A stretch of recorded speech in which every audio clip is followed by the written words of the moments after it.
Autism destroys families. These are kids who will never pay taxes.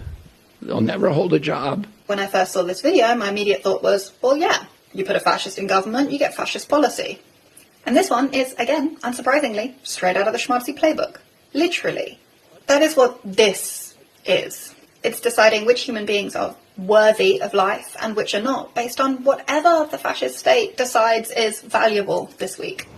This week, liberal mainstream and leftist media are waging an all-out character assassination once again on Robert F. Kennedy Jr., RFK Jr.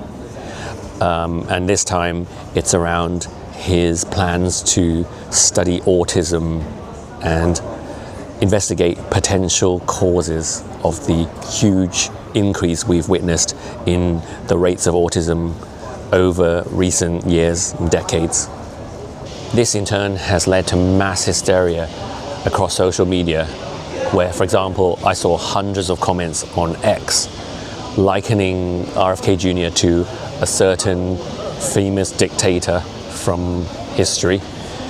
And that seems to be the trend nowadays, doesn't it? When leftists disagree with somebody, they liken them to that person. So I saw so much of that on X, and I'm going to share with you one particular video I saw on TikTok, which comes from somebody I actually been following for a while, a young lady whose intelligence I've quite respected up until now, but she lost me with this one. Check it out. Autism destroys families. These are kids who will never pay taxes. They'll never hold a job. I'm autistic and a political scientist, which means most people assume I have some kind of natural proclivity for maths, when actually my most advantageous skill is that when I see a duck, I call it a duck. Which is why when I first saw this video, my immediate thought was, well, yeah, you put a fascist in government, you get fascist policy. And this one is, again, unsurprisingly, straight out of the Schmaltzy playbook. Literally. They named high-functioning autism after this guy. This Schmaltzy. Asperger. This is the guy who, when people like me were being taken into concentration camps to be exterminated, he stood up and said, wait a minute, this one's good at maths. This one we can make money off. Let's take them out of the lineup. That is what this is. It's deciding which human beings are worthy of life and which are not, based on whatever the fascist state decides is valuable this week. This is what fascism is. This is what our grandparents fought against in World War II. It is when a small group of, historically and statistically speaking, wealthy men decide what the nation is and set out to violently make that happen. If you are autistic and you're watching this, you are valuable because you are you. We are valuable because, even though it may not always feel like it, we are human. And it is our humanity that makes us valuable. Wow, there's just so much for me to unpick there. But before I do so, I would just like to acknowledge that I can well understand the emotional response this has generated among people with autism who, in many cases, are feeling vilified and judged. But surely, if we're going to acknowledge that autism is a disorder that's clinically diagnosed and it's medicated, then we should be open to discussing and investigating it and looking at potential causes, like with any other clinical condition, right? It doesn't mean that there's something wrong with you as a person, but if you have this diagnosis, it's a medical condition that surely we should be able to examine without judgment. But let's first look at that inflammatory statement from RFK Jr. that this creator included as a quote in her TikTok. I'm going to read you his full statement. These are kids who will never pay taxes. They'll never hold a job. They'll never play baseball. They'll never write a poem. They'll never go out on a date. Many of them will never use a toilet unassisted. We have to recognize we are doing this to our children. Wow. That is strong, isn't it? And I can understand how people with high functioning autism, which is quite a substantial subsection of the autistic population. High functioning autism meaning that you can go undetected and perform successfully in employment or in school without people realizing that you're autistic, because you can mask the symptoms of your autism. So yes, I can understand that that could be quite offensive to such people, but what RFK is talking about here is not the entire autistic population, but a subsection of the population, which apparently is 27% of autistic cases, who cannot take care of themselves and require lifelong care. And these people also live a shortened life. Their lifespan is 15 to 20 years shorter than others on average. And so this is something that we shouldn't normalize. We should investigate it, right? I think that's one of the problems with a blanket term like autism, which covers so many different types of people with differing levels of severity and different symptoms. Some who are fully functional in society and successful, like Elon Musk, for example, and others who cannot function independently. And the waters are so muddied by lumping them all together into one category. And we need to kind of unpick that and be able to study the problematic cases and investigate the causes, even if it makes you uncomfortable.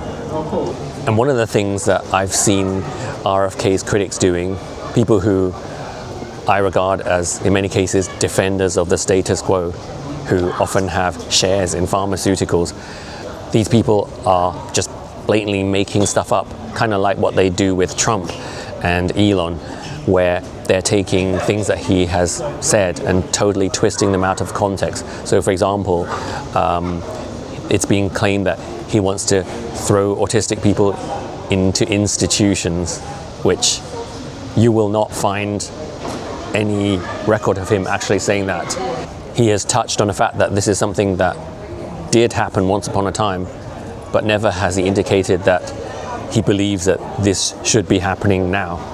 But let's look at the plans that have got people comparing RFK Jr. to that dictator I mentioned earlier. His plans to amass medical records of Americans with autism for the purpose of his study. So this is an article that appeared in CBS News Health Watch. RFK Jr.'s autism study to amass medical records of many Americans is the headline. The National Institutes of Health is amassing private medical records from a number of federal and commercial databases to give to Health and Human Services Secretary RFK Jr. in his new effort to study autism, the NIH's top official said Monday. The new data will allow external researchers picked for Kennedy's autism studies to study comprehensive patient data with broad coverage of the US population for the first time, NIH Director Dr. Jay Bhattacharya said. I love Jay Bhattacharya, actually. He was a doctor who was very outspoken about his concerns over lockdown back when that was happening. And he was responsible for that paper, which I'm not going to go into here, but it was signed by a whole load of doctors who agreed with him that we need to look at the negative consequences of lockdown and whether the detriments outweigh the benefits. But you can investigate that on your own if you're interested. But that's just by way of background, who he is and why he's on RFK Jr.'s team, because he's not afraid to rock the boat. But back to the article. The idea of the platform is that the existing data resources are often fragmented and difficult to obtain. The NIH itself will often pay multiple times for the same data resource. Even data resources that are within the federal government are difficult to obtain. he said in a presentation to the agency's advisors. Medication records from pharmacy chains, lab testing and genomics data from patients treated by the Department of Veteran Affairs and Indian Health Service, claims from private insurers, and data from smartwatches and fitness trackers will all be linked together, he said. The NIH is also now in talks with the Centers for Medicare and Medicaid Services to broaden agreements governing access to their data, Bhattacharya said. In addition, a new disease registry is being launched to track Americans with autism, which will be integrated into the data. Advocacy groups and experts have called out Kennedy for describing autism as a preventable disease, which they say is stigmatizing and unfounded. Well, I would agree with him that it is preventable. This is why he is conducting this research. When I was born in 1972, autism rates were much lower, but something is, or a range of factors is causing the rate to skyrocket these days. So clearly it's preventable if it wasn't always the case. And perhaps the problem is using the word disease. Maybe he should have said disorder. I don't know. But between 10 and 20 outside groups of researchers will be given grant funding and access to the records to produce Kennedy's autism studies. Bhattacharya did not give details on how they would be chosen, but said their selection would be run through normal NIH processes. Bhattacharya said the research they will back using the data will be the highest quality proposals that will range from basic science to epidemiological approaches to other more applied approaches to treat and manage autism. He also acknowledged autism's wide variation in how it affects people, which was what I was referring to earlier on. I recognize, of course, that autism, there's a range of manifestations ranging from highly functioning children, like the young lady in the TikTok I played you earlier on, to children that are quite severely disabled, like the ones he referred to in that inflammatory quote. And of course, the research will account very carefully for that, he said. So there you go, we've debunked the claims that he's labeling all autistic people as dysfunctional. While the selected researchers will be able to access and study the private medical data, Bhattacharya said they will not be able to download it. He promised state-of-the-art protections to protect confidentiality. By bringing the data into one place, he said it could give health agencies a window into real-time health monitoring on Americans for studying other health problems too. What we're proposing is a transformative real-world data initiative which aims to provide a robust and secure computational data platform for chronic disease and autism, he said. Surely you guys are okay with that? I thought you were really into researching diseases and coming up with new treatments. No? And is there really anything there that justifies comparisons with the 1940s? I don't see anything. Let me know in the comments if you're still outraged by this. But let me talk about another aspect of this research that has got people upset, which is who RFK Jr. is working with, aside from Jay Bhattacharya, and that is a guy by the name of David Gia.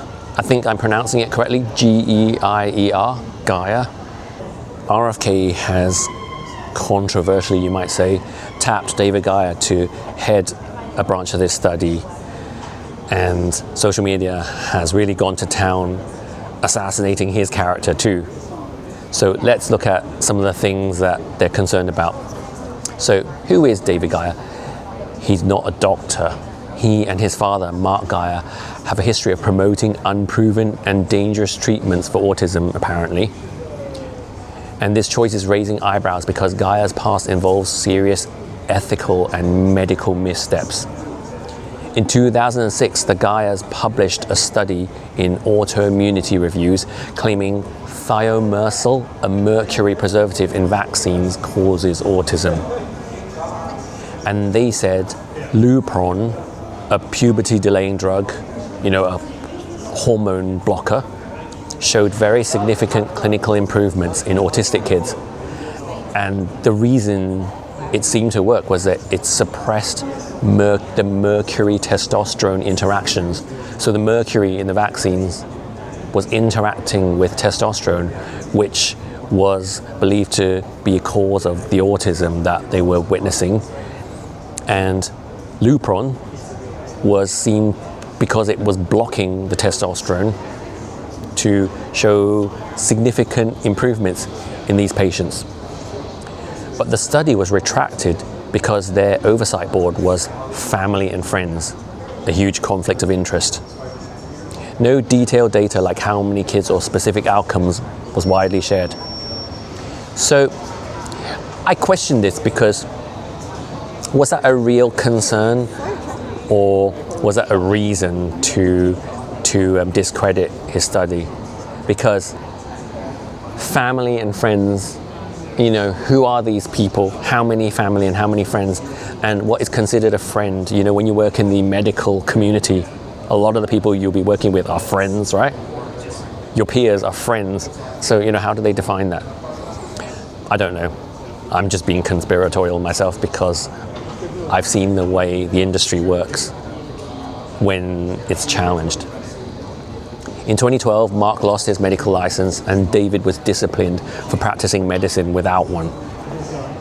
And the interesting thing is, what is controversial here then? So what the left and, you know, all the critics of RFK and Gia are highlighting is the fact that he supported the use of Lupron, the puberty blocker. And it's something that Republicans have pushed back against for some time in transgender care because they claim that it's linked to bone problems and heart damage. And funnily, trans activists fought back very hard. They've been claiming for years that there are no risks, that it's all conspiracy, unfounded, unproven claims, and that these things are perfectly safe. And yet now they're saying that we shouldn't be supporting somebody who promotes the use of Lupron. So what is it? Is Lupron safe or unsafe? You can't have it both ways. It's a bit like I mentioned in one of my previous videos when the trans activists said that they insisted that trans women were women, and yet when it came to them entering RuPaul's Drag Race, they insisted they were men in drag. You can't have it both ways. So yeah, that is basically the gist of the character assassination against Gia, who is working with Kennedy on this study. But let's ask ourselves why this matters for public health. So experts warn that Kennedy could use this study to push so-called anti-vax policies like removing vaccines or weakening recommendations. Well, surely if you care about health and positive health outcomes, you should want to know if there is a component in those vaccines that's causing harm, no? So if there's something that is linked to autism or any disease or disorder, surely you'd want to investigate what it is and potentially replace it with something safer. And the activists really did make a big case about Lupron being used clinically to treat people with early onset puberty, precocious puberty, claiming that it was medically approved for that purpose and safe. So this is just another condition that apparently it's supposed to benefit, right? And there's a concern that, if this were to lead to so-called anti-vaccination policies, that this could bring back diseases we've nearly eliminated, putting kids at renewed risk of, and communities at renewed risk of these diseases. And I would say it's possible, I don't know, but have you looked at the risk-benefit profile of all of these immunizations. I'm not going to go into them here. I'm restricted to what I can say, but I think it's a quite interesting, I've looked at it myself, and you'll find some very interesting data on the prevalence and seriousness of these illnesses versus the potential side effects of the immunizations. Let's leave it at that. I'm not saying one outweighs the other, but that's something that you could look up on your own. And maybe some of you already have done. Anyone out there listening to this who knows all about this subject? A lot of us actually learned a lot about it, like myself, back in the 90s when we were living in a different world where it was the left that was critical of corporations, and it was the left that questioned the safety of these things. And we had people like Lisa Bonet from The Cosby Show and River Phoenix appearing on Donahue, a mainstream chat show, a bit like Oprah Winfrey, very liberal, progressive kind of angle the show took, but they were there challenging childhood immunizations and questioning their safety. And I'm not going to say what the conclusion was, whether there were any conclusions drawn on this, but the fact that we were able to have these conversations without being vilified or deplatformed, the fact that people were able to discuss their concerns and ask questions about the risk-benefit ratio of these products and question their safety. It was the left that was doing that back in the day. And do you know why that was? Because we were living under a right-leaning mainstream establishment at the time. So it was the left who were the opposition. So it's funny how things flip and everyone switches sides when the pendulum of power swings the other way, because it's constantly swinging between the left and right. And suddenly the people who are questioning something are the ones who are promoting it and defending it and silencing everyone who's now questioning it from the other side. And it seems to be this is what's happening now, yet again. So what are your thoughts on this? Anyone watching this old enough to remember what I'm talking about? Any other Gen Xers out there who remember watching that Donahue episode in the 90s? I would like to say more about the concerns that led to them being on that program, what was happening at the time, but I can't, I'm afraid. Let's just say it involved babies and parents who were being accused of being responsible for what happened to their children, to deflect from what other possible causes could have led to their sad demise. So yeah, let's leave it at that. Let me know in the comments if you know what I'm talking about. And I'd love to hear your thoughts on all of this. Do you agree with the hysteria? Do you think RFK Jr. and David Gia are schmartsies? Or do you think that their research is something that's important for society and something that we should be supporting? And if you enjoyed this video, please give it a like. And if you haven't already done so, please subscribe to my channel. Every subscriber, every like, comment, share, any engagement helps my performance as a new YouTuber trying to make my way in this world. Thank you very much. And if you haven't seen this video, do please give it a watch too. Thank you so much. Enjoy your day or evening.